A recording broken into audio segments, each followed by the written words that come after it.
Hi, I'm Brian Holders with Root Cause. Today we're at 4th and Madison in downtown Seattle. We're putting porous pave in some drains. We got called in a couple years ago and we did a little project here that it's worked out very well.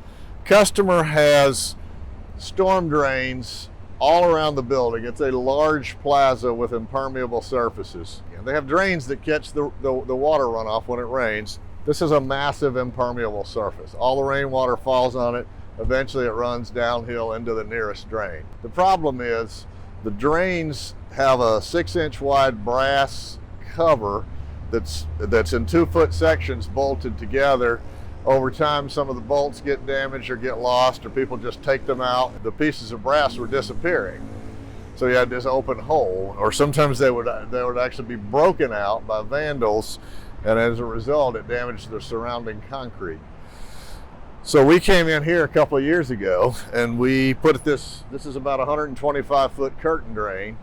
We took the brass caps out.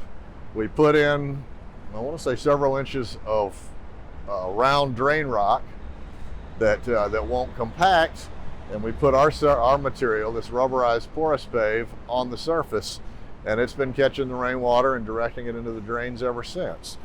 Every 30 to 50 feet, we have a clean out. We installed a clean out, which is nothing more than a shower drain that feeds directly into the storm drain. And that allows, if anytime there's a clog, they can take the cover off and clean it out.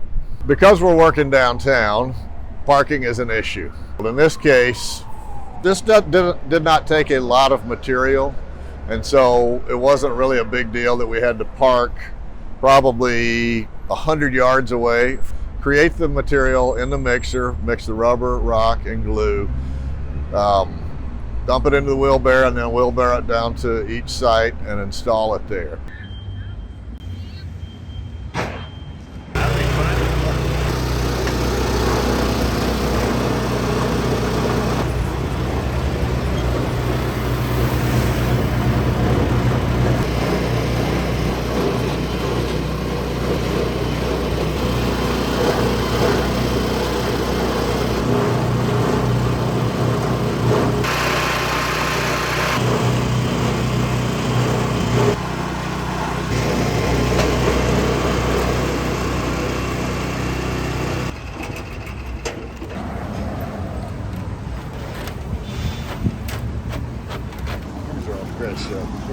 We going this way?